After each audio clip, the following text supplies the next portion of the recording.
Who's the richest person in If history? someone with an average salary wanted Elon Musk's net worth, they would have to work for 8 million years. That's 30 times longer than human beings have existed. And in the time it's taken me to tell you this, Elon has made another $100,000. But the craziest thing about Elon is that he's not even the richest person in history. He's actually not even close. If you look back in time, there are people that make Elon look broke. So let's go find the richest human to ever exist. Starting in the late 80s with a Colombian billionaire who revolutionized the energy supplement industry. Pablo Escobar. He was raking in 420 million a week, but his net worth after inflation only reached 80 billion. So on paper, he's not even beating Elon. But unlike everyone else in this video, Pablo's wealth wasn't tied up in stocks or politics. He just had literal dollars. He was spending $1,000 a week on rubber bands just to hold them together, and damage to them cost him $2 billion a year. So Pablo wasn't the richest person in history overall, but if we're talking actual cash, he probably was. But let's go back in time to see a very different kind of wealth. The year is 1945. World War II just ended, and in America, millions of soldiers are coming home. They'll return to a blue-collar economy, where families can be supported on a single income. The American dream is alive and well. How's everyone else doing? Yep, that's about right. It's in these ruins where we'll find one of the richest men to ever live. Joseph Stalin, the communist ruler of the Soviet Union, was uninterested in money. He had practically no personal possessions outside of his pipes, books, and plain military tunic. He did live much better than his citizens, having access to things like food, but he wasn't basking in luxury. His pay stubs show him making today's equivalent of $30K a month, but according to his son, he just let the checks pile up on his desk and he probably didn't even have a savings account. The reason Stalin is considered one of the richest men in history, despite technically having no money, is because he didn't need money. He already owned the entire state. Doing anything that questioned his power, even something like telling a private joke, would get you gulagged or executed. Stalin had so much control that after he had a fatal stroke, no one called a doctor for 12 hours because everyone was too scared of Stalin waking up and punishing them for acting without official orders. So despite being broke on paper, Stalin had complete control over an economy that would today be worth $10 trillion. See, in order to find the richest person in history, we need to think bigger than just money. Every person in this video will represent a different time period and a different form of wealth, whether it be political power or cash or company equity. And in the end, only one will be determined as the richest person in history. So let's move on to our next contender. In 1909, Adolf Hitler was homeless. He had moved to Vienna to pursue his dream of becoming an artist, but things weren't really working out. He got rejected from art school and found himself selling small paintings and postcards just to get by and sleeping in hostels. Then, after fighting in the First World War and beginning his political involvement, he attempted to forcefully overthrow the government. Did he have a cool mustache at one point? What the fuck? Look at that shit. Just to get by and sleeping in hostels. Then, after fighting in the first— Look at it. He had a cool mustache. Why did he shave it? First World War and beginning his political involvement, he attempted to forcefully overthrow the government, he did worse things, which got him locked up for 9 months. Hopefully he'll use these 9 months to reflect and reform and turn himself into a better person. He wrote Mein Kampf. Upon release in 1925, the Racism Manifesto met with mediocre sales, but as Germany's situation declined, Mein Kampf's popularity grew, and when Hitler took power in 1933, the book was everywhere. It was also around this time when Hitler realized he had access to developer commands. He instructed the government to buy 6 million copies of his own book and hand them out to soldiers, government officials, and newlyweds. He then avoided a $2 million bill by making himself tax exempt. His next lick was copywriting his own image, which allowed him to collect royalties on every postage stamp sold in Nazi Germany. Then he copyrighted his speeches so he could collect money when they were printed in the news. These passive income streams made Hitler millions. By the end of his life, Mein Kampf had sold around 10 million copies, which actually isn't an insane amount. For reference, he was outsold 3-1 by Anne Frank, but Hitler did have one last side hustle. Between 1933 and 1945, it was estimated that he received over $5 billion in donations from his supporters, most of this coming from wealthy businessmen. It's impressive how much personal money Hitler was able to milk out of his position, but his real wealth came from his military might. At its peak in 1942, Nazi Germany controlled nearly all of Europe, stealing hundreds of billions in resources and putting millions of people into forced labor. So through his conquests, Hitler commanded resources worth $3 trillion in today's dollars. But before dictators, there was a man building a very different type of empire. Henry Ford had a revelation. If you pay them more and let them sleep, your slaves won't revolt. In 1914, Henry made the radical decision to double wages from $2.50 to $5 a day. He then cut the work week from 6 days to 5 days. After seeing the operations of meatpacking plants, Ford organized his workers in a line, an assembly line. What resulted was production time for the Ford Model T dropping from 12 hours to 90 minutes. Prices dropped from $850 to $290. And for 50 years, the Model T was the most sold car in history. But Ford's greatest invention wasn't the assembly line or the Model T. See, after Ford made automobiles accessible to the masses, people began moving outside of cities and driving back and forth to work. And after the success of Ford's mass production methods, they were widely copied by companies and countries. The suburbs, commuting, and the modern work schedule can all be traced back to Henry Ford, which is why many credit him as the inventor of the middle class. So despite his measly $200 billion personal net worth, Ford's massive influence might make him the richest person in history. But Henry's success was only possible thanks to the men who came before him.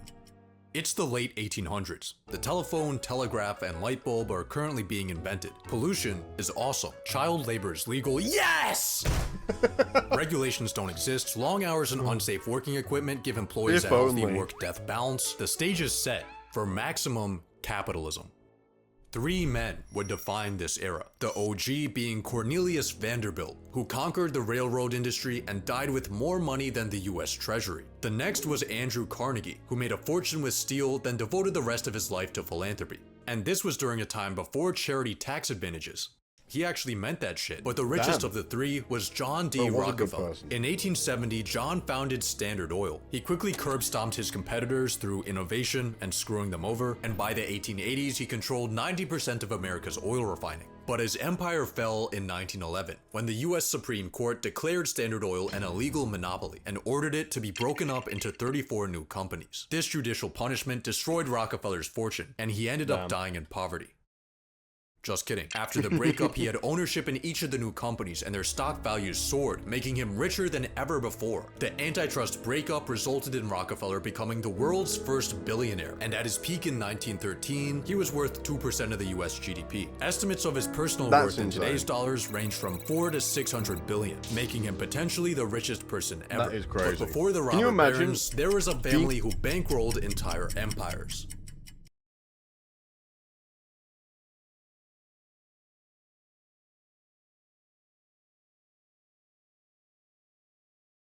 Can you imagine being worth like a percentage of a country? I didn't realize I was muted still. Like it's insane. I was, yes. Like a significant percentage. Obviously, we're worth like maybe 0.000000005%. But like having like 1 or 2% worth of the country that you live in, that's crazy. Absolutely insane. The year is 1744. The United States doesn't exist yet. The life expectancy is 30. Cities are full of shit. There's no electricity. In a small Jewish ghetto, Mayor Amschel Rothschild is born. He starts in business at a young age, working his way up from being a rare coin dealer to a successful banker. Then in the early 1800s, he launches a conquest. He sends his 5 sons to the 5 key financial centers of Europe. Every son does their part, and before the invention of the telephone, the Rothschilds have established the first international banking network. They finance wars and peacetime recovery, pay for massive projects like the Suez Canal, and give out loans that save countries' economies. But the Rothschilds have one serious problem. For centuries, Jews in Europe had been prohibited from owning land, blocked out of most industries, and at risk of property confiscation or exile. So in order to ensure their survival, the Rothschilds invested in stocks, bonds, and debts, rather than just tangible assets like gold or real estate that could have been taken or destroyed. Another method they used to ensure their wealth stayed within the family, the cousin technique. Through financial tactics and incest, the Rothschilds managed to mostly avoid persecution, but the extent of their wealth today is widely debated. Some estimates have claimed the Rothschilds have a current net worth of $500 trillion. That'd be insane. But the only Rothschild you'll find today on the Forbes rich list is Jeff Rothschild. He's worth $3.2 billion. He works at Facebook, and he is not related to the Rothschilds. The Rothschilds no longer have much centralized family wealth, but at their peak, their total worth would have been the largest single fortune in history. On an individual level, the richest ever was Nathan Rothschild. According to estimates, his peak net worth today would be around $20 billion, but his power and connections would likely have been worth a lot more. To find our next contender for the richest person in history, let's go back to Europe in the 1500s. They are definitely worth way more than Christopher Columbus just got back from America. The church owns everything. And Jacob Fugger is born into a wealthy German family. After inheriting the family business, Jacob starts expanding it from merchant trading to banking. And soon he's handing out massive loans to finance everything from art projects to wars and elections. In 1519, he spent the modern equivalent of hundreds of millions of dollars to get Emperor Charles V elected. But when Charles was slow to pay back his debts, Jacob sent him an angry letter reminding him of his place. It is well known and clear as day that your imperial majesty could not have claimed the Roman crown without my help. History repeats itself. Okay. Yeah. Church officials ended up getting in so much debt to Fugger that they started selling heaven passes, called indulgences. This led to a protest, which led to a religious revolution. Fugger had more influence than kings, but he was also a nice guy. He made the first ever social housing complex, and to this day, 150 people still live in these apartments at the cost of $1 a year, as well as 3 required daily prayers for the Fugger family. At his peak, Jacob owned 2% of Europe's GDP, which would be around $400 billion today. But the richest person in history. That isn't just a percentage of a country. That is the percentage of a fucking continent. 2% of Europe's, like... That's fucked. That's so fucked. I don't like how rich these people are. Rent in New York's... Yeah, rent in New York, crazy. I saw a video of a guy paying like $2 grand a month for a middle of the city, like, studio apartment. I don't know what I'd even do with that much money. There's zero reason. I would make affordable housing for people.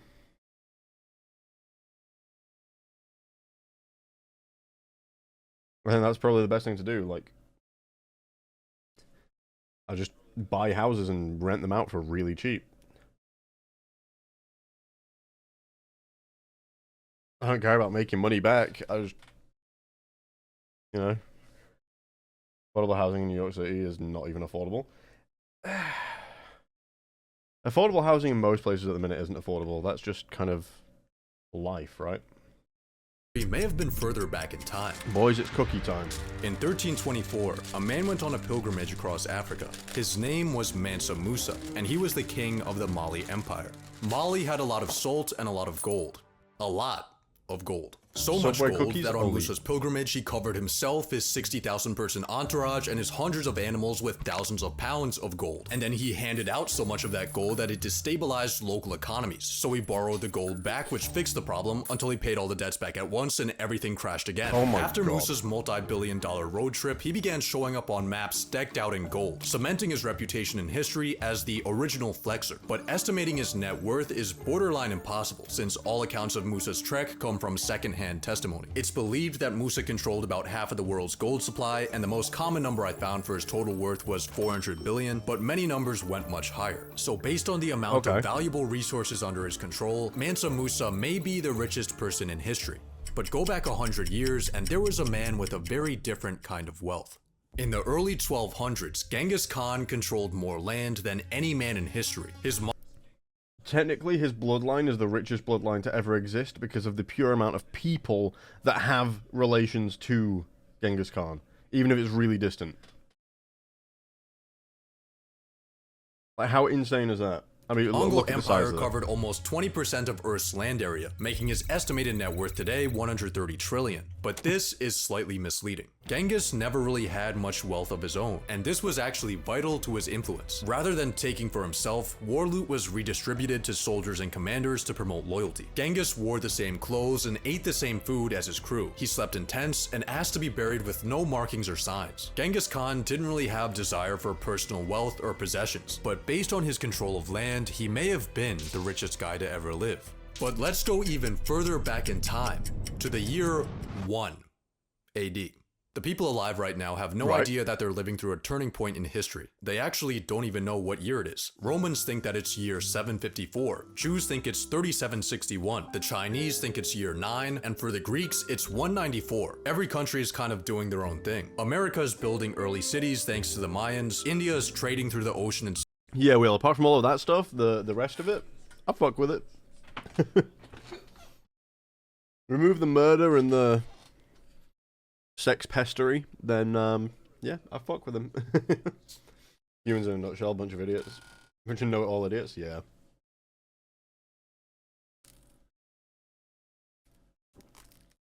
Let me have a look at how much, like, what the estimated percentage is for relation to Genghis Khan. Hold on.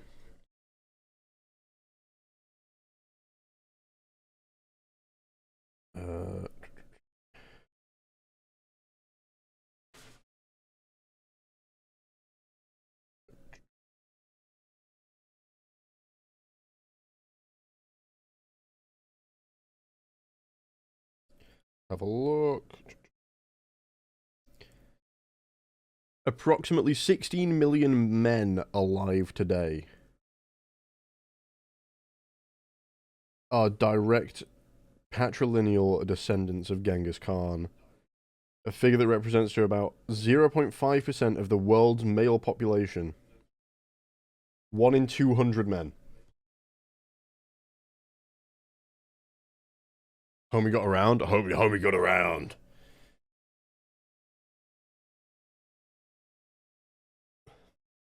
So many different areas have different perceptions of the world. So they didn't even... Yeah, Silk it's Road, so China strange. just invented paper, and in Rome, Augustus Caesar is balling. A few years prior, he defeated Mark Antony and Cleopatra in battle and snatched up Egypt as his personal property. He now controls around 20% of Rome's economic output, and that includes the tax flows, the treasury, the gold and silver mines, and revenue from conquered lands. He also has a money method where he kills rich people from his own empire just to take their stuff. After Caesar passes in the year 14, he officially gets declared a god with an estimated modern-day net worth of $5 trillion. But let's go back another 900 years.